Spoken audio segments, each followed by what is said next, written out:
तो बीजेपी ने कांग्रेस के बहिष्कार पॉलिटिक्स पर हमला बोला है और एक एक कर सब कुछ गिनाया है, उन मौकों को जहां पर कांग्रेस ने अहम आयोजन का बहिष्कार किया। बीजेपी का आरोप है कि कांग्रेस ने कारगिल के विजय दिवस का बहिष्कार किया।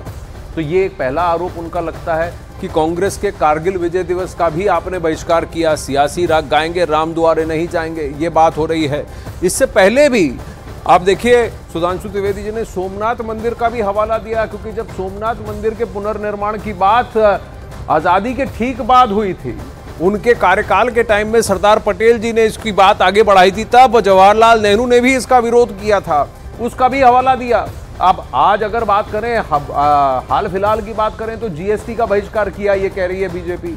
G20 के मौके पर राष्ट्रपति के भोज का भी बहिष्कार किया था, राष्ट्रपति के अभिभाषण का भी बहिष्कार किया। 1998 में पोखरण परमाणु टेस्ट के बाद 10 दिन तक कांग्रेस खामोश रही। प्रणब मुखर्जी के भारत रत्न कार्यक्रम का भी कांग्रेस पार्टी ने बहिष्कार किया।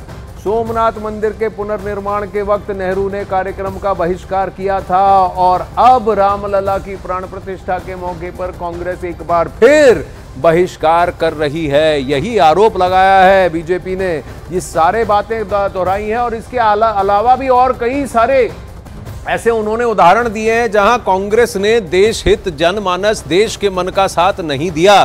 बीजेपी ने आरोप लगाया कि नेहरू से लेकर इंदिरा और राजीव गांधी के समय तक से लेकर मंदिर और राम पर कांग्रेस का स्टैंड इतिहास में दर्ज है। उन्होंने यह भी आरोप लगाया कि सोनिया के समय में तो राम को काल्पनिक कह दिया गया था।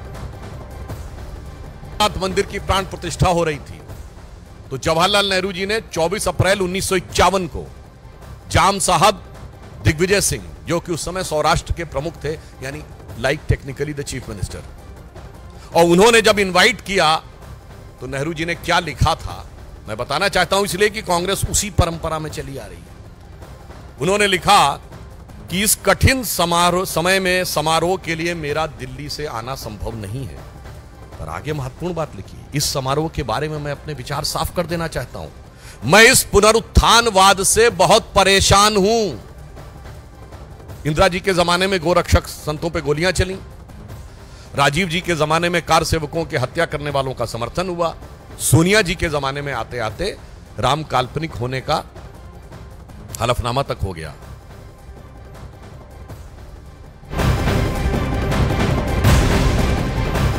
कांग्रेस ने बार बार गिनाया है। देखिए, कहा कि कारगिल विजय दिवस का भी आपने बहिष्कार किया था, उससे पहले जब जीएसटी अनाउंस हुआ था तो जीएसटी का भी आपने बहिष्कार किया। यही नहीं, आपने अगर देखें राष्ट्रपति जी का जो भोज था G20 के आसपास, उसका भी आपने बहिष्कार किया, या उधर देखें राष्ट्रपति के अभिभाषण का भी आपने संसद में बहिष्कार किया। फिर पोखरण परमाणु टेस्ट पर आप 10 दिन तक आपने चुप्पी साधे रखी थी। जब प्रणब मुखर्जी जी को भारत रत्न दिया गया तब भी आपने इसका बहिष्कार किया, और सोमनाथ मंदिर के पुनर्निर्माण का भी उस वक्त के प्रधानमंत्री पंडित जवाहरलाल नेहरू ने बहिष्कार किया था। और आज रामलला की प्राण प्रतिष्ठा ने भी कांग्रेस ने औपचारिक तौर पर स्टेटमेंट जारी करके इसका बहिष्कार कर डाला।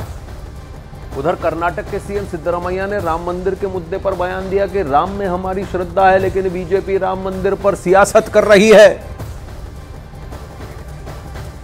तो सिद्धरामैया का यह कहना है कि बीजेपी राम मंदिर पर सियासत कर रही है। कांग्रेस का कहना कि बीजेपी ने इसे अपनी मुहिम बना दी। बात देश की है। कांग्रेस के कई सारे नेता जाना चाहते हैं क्योंकि वो पीढ़ियों दर से राम भक्त रहे हैं, लेकिन अब कांग्रेस ने औपचारिक तौर पर कर दिया कि हम नहीं आएंगे। कांग्रेस के कुछ नेता कह सकते थे हम किसी को नहीं रोकेंगे पर हम नहीं जाएंगे, पर इन्होंने कांग्रेस में औपचारिक तौर पर कह दिया कि हम नहीं जाएंगे। अब इससे पहले कांग्रेस पार्टी ने रामलला की प्राण प्रतिष्ठा का न्योता अस्वीकार कर दिया और कांग्रेस ने साफ कर दिया कि 22 जनवरी को सोनिया गांधी और मल्लिकार्जुन खड़गे समेत कांग्रेस का कोई भी नेता अयोध्या नहीं जाएगा। पार्टी ने पॉलिटिकल पोजीशन ये ले लिया है कि राम मंदिर और रामलला विराजमान का हम एज अ पॉलिटिकल पार्टी बहिष्कार करेंगे, प्राण प्रतिष्ठा समारोह का।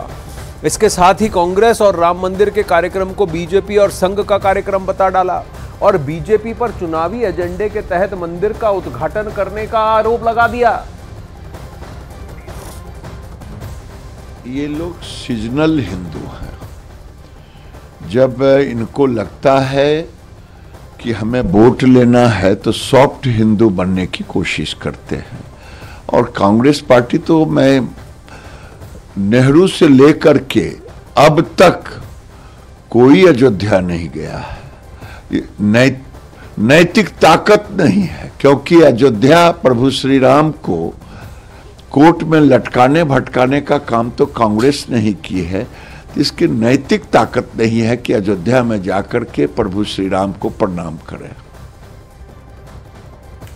तो सोनिया गांधी, मल्लिकार्जुन खड़गे और अधीर रंजन चौधरी को मिले राम मंदिर उद्घाटन के निमंत्रण को अस्वीकार करने के फैसले पर कांग्रेस के जयराम रमेश ने जो बयान जारी किया है उसमें मंदिर से जुड़े कार्यक्रम को सियासी करार दिया गया है। जयराम रमेश ने अपने वक्तव्य में दावा किया है कि धर्म किसी का भी व्यक्तिगत विषय होता है। कांग्रेस ने आरोप लगाया कि राम मंदिर को बीजेपी ने सियासी एजेंडा बनाया। इतना ही नहीं, वोट से जोड़ते हुए जयराम रमेश ने कहा कि चुनावी लाभ के लिए एक अर्धनिर्मित मंदिर का उद्घाटन किया जा रहा है। वहीं कांग्रेस ने राम मंदिर के आयोजन को बीजेपी और आरएसएस का आयोजन बता डाला। कांग्रेस ने निमंत्रण को अस्वीकार करने के लिए लोगों को आस्था के सम्मान को कारण बताया और कहा कि 2019 में सर्वोच्च न्यायालय के फैसले और लोगों की आस्था के सम्मान में निमंत्रण को ससम्मान अस्वीकार करते हैं। अगर लोगों की आस्था और कांग्रेस और सुप्रीम कोर्ट के फैसले का सम्मान करते हुए निमंत्रण को अस्वीकार कर रहे हैं तो ये क्या कॉन्ट्रडिक्टरी नहीं हो जाता? ये बहुत बड़ा प्रश्न है। और क्या कांग्रेस पार्टी ने जब अचानक से मंदिर के द्वार खुले या फिर वहां से ही फैजाबाद के आसपास से ही अपने पॉलिटिकल जर्नी के लिए चुनावी दौर की शुरुआत, रिटर्न की शुरुआत जब कांग्रेस के पूर्व प्रधानमंत्री ने घोषणा की थी, तब क्या वो सियासत नहीं थी? शाहबानो केस के बाद माहौल को हल्का करने के लिए, बैलेंस करने के लिए क्या राम मंदिर का प्रयोग कांग्रेस पार्टी ने नहीं किया था? बहुत सारे प्रश्न ऐसे उठते हैं जब कांग्रेस पार्टी ऐसे वक्तव्य देती है कि ये एक राजनीतिक मामला हो गया है। वहीं कांग्रेस की ओर से निमंत्रण अस्वीकार करने पर शिवसेना उद्धव गुट के संजय राउत ने कहा कि कांग्रेस पार्टी की अपनी बात है, लेकिन हम लोग जल्द ही अयोध्या होकर आएंगे। तो इंडी गठबंधन में ही यहां पर थोड़ा सा भेद है, मतभेद है और बाला साहेब ठाकरे की बात करने वाले और उन्हीं के परिवार से जुड़े हुए उद्धव बाला साहेब ठाकरे पार्टी और उद्धव ठाकरे जी की पार्टी के संजय राउत ने कहा कि हम तो अयोध्या जाएंगे, कांग्रेस जाए ना जाए हम तो जाएंगे। अब एनसीपी को देखना पड़ेगा कि इस महाविकास अघाड़ी का एक और पहिया एनसीपी क्या कहता है। इंडी अलायंस की 26 पार्टियों में से कितनी पार्टियां ये कहती हैं कि रामलला तो सबके हैं, राम तो सबके हैं, हम तो जाएंगे। कांग्रेस पार्टी की अपनी बात है, लेकिन हम सब लोग जल्दी ही अयोध्या में जाकर आएंगे। हमें किसी इन्विटेशन की ज़रूरत नहीं है। इंडिया गठ के बहुत से ऐसे हमारे साथी हैं, जैसे केजरीवाल जी है, उद्धव जी है, और भी लोगों ने संपर्क किया कि हम सब मिलकर अयोध्या जाकर रामलला का दर्शन करेंगे।